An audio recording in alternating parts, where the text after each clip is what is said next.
Hello, friends. It is time for Sunday school. This is for April 26th. So let's get started.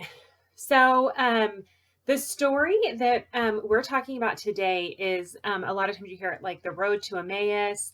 And that's what we're going to be talking about this week. So I want you to first, before we get started, I want you to think about a time that you didn't recognize somebody right at first. So I've actually had this happen a lot lately. So if I have to go to the grocery store, or even sometimes when we're on walks, because we have to keep far distance from people, sometimes they're saying hi to me from a distance and I can't see who it is right at first. And it takes me a minute. And sometimes I have to hear their voice, or maybe once they start talking, it occurs to me who they are.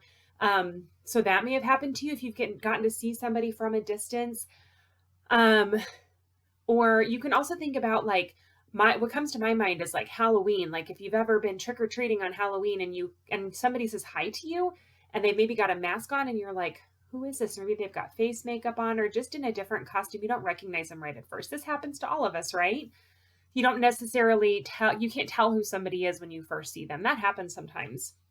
So in our story today, we are going to be talking about one of Jesus's disciples who was walking with Jesus and didn't recognize who he was. And part of the reason is because he thought Jesus was dead, right? So he wouldn't have expected to see Jesus.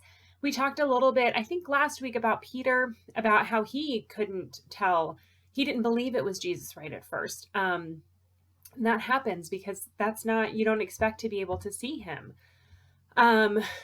Okay, so before we get started, I wanted to do the sign language with you again, because I think it's really cool for us to know this and we can keep learning it for a couple weeks. So remember, we're doing Jesus is with us, alleluia. Okay, so let's try to remember how to do it. So put up your hands first and we're going to go, Jesus is with us, alleluia. Okay, one more time.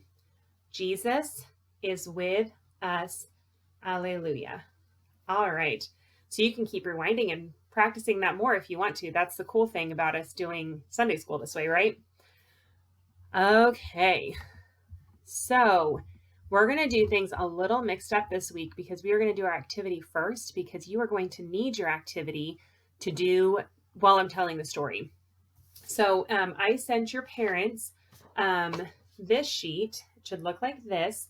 Now, if you don't have a printer at home, or if they forgot to print this off, or if you just want to make your own, that's okay. The idea is to have a little person to use when I'm telling the story. Okay, so you can cut your own person out of a piece of paper. If you're going to do this one, what you're going to do is you can pause this and take your time and color it in. So I'm going to just do a really quick coloring job.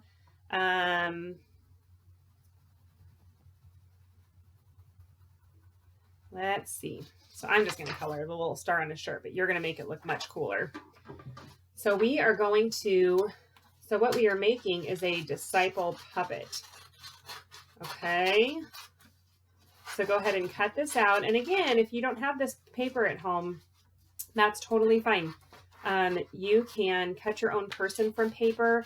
You can, even if you want to, you could just skip this and you can use maybe a doll or some kind of toy. Use your imagination. That is fine.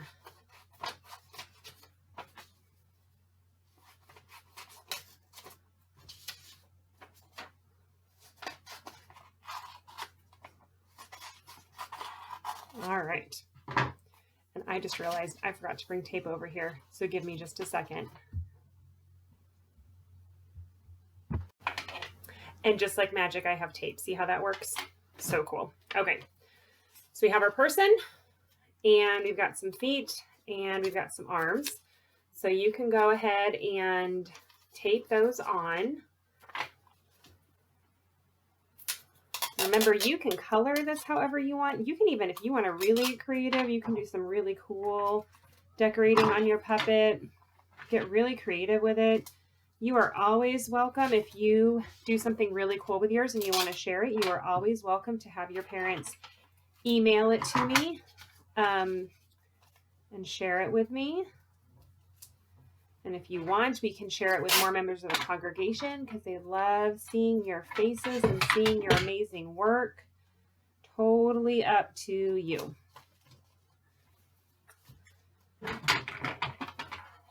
And remember, if I'm probably going too fast for you because I'm not trying to do my best job and you probably are.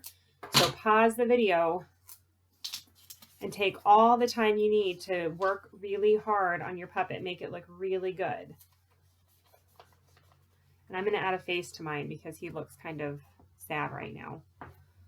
Okay. So there is my disciple puppet. And yours is going to be so much better. You can even, if you want to, you could cut around the legs if you wanted. If you wanted to get really fancy, totally up to you. At the top, you can take some string and string it through here. And then you can kind of hang them by that. I'm just going to leave them like this because I know some of you don't have string handy. So we'll just leave them like this. That's okay. All right, so once you have your puppet ready, go ahead and get it out for me. And we are going to do our story. All right. And when I walk in, then you know it's time for you to. One day, two friends of Jesus were walking along a dusty road.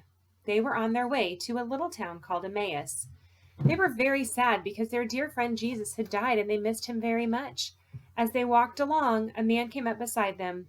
"May I walk with you?" the man asked. "Yes," the two friends said. "Please walk with us." As the three people walked together, the man asked, "What makes you so sad?" The two friends looked at the man with amazement. "Haven't you heard? Our good friend Jesus has died. We miss him so much." As they continued to walk down the road, a man told the two friends many stories about God, and the two friends listened as they walked along. When they arrived in Emmaus, the two friends said to the man, "Please be our guest. Come in and stay with us." When they sat at the table, their guest took the bread and a prayer and broke the bread just like Jesus used to do. Suddenly, the two friends realized that this was Jesus. Until then, they had not recognized him. The two friends were so excited that they had to tell everyone the good news. They didn't care that it was almost dark. They didn't care that they were hungry. They didn't care that they had walked a long way. They jumped up from the table, went out the door, and all the way back to Jerusalem. They didn't walk. They ran. "Alleluia! Alleluia! Jesus is still with us," they shouted to everyone who would listen. Wow, so they were on a walk with Jesus and they didn't even know it because they didn't expect it, right? And then they discovered that they were so sad about Jesus dying, and then they discovered that they were actually with Jesus the whole time. Such an amazing story. I want you to now notice something about your disciple. So if you look at this disciple I see is wearing a shirt and shorts. He doesn't look like disciples we've seen normally, like when we think about Bible stories. What does that tell you about this disciple that we were using? Is a disciple just people who lived at the same time as Jesus, who they talked about in the Bible? Nope. You are a disciple. So you are a disciple when you share the good news of Jesus. You are also a disciple when you follow Jesus's teaching. So when you are kind, when you are loving, when you take care of those around you, when you stand up for people who are being hurt, you are being a disciple. So I want you to take this. And so you can make another one if you want to even, but you can pretend this is you. You can play with this however you want. But I want you to use your puppet as a reminder that you are a disciple. You get to say, "Alleluia, alleluia, Jesus is with us," because you are a follower of Jesus and you are doing his teachings every single day when you are being loving and showing others God's love. So, yeah, I'm so excited to, that's another thing that you're welcome to share with me if you want to. If you are very proud of a way that you have been a good disciple, you are welcome to share that with me. Just let your parents know, and you can take a video of you telling me about it, or you can send me an email and tell me all about ways that you are being a disciple. All right. We have hit everything we need to. Remember that if you ever need anything, I'm here to talk. You guys you're being good disciples right now because you are taking care of others by staying home and keeping others from getting sick. So you should feel very proud of yourself. Give yourself a good pat on the back because you are being a rock star. You are being a good disciple when you are taking care of others to keep them from getting sick. I'm so, so proud of you. All right. So that is all we have for this week. And I can't wait to see you next week. Bye.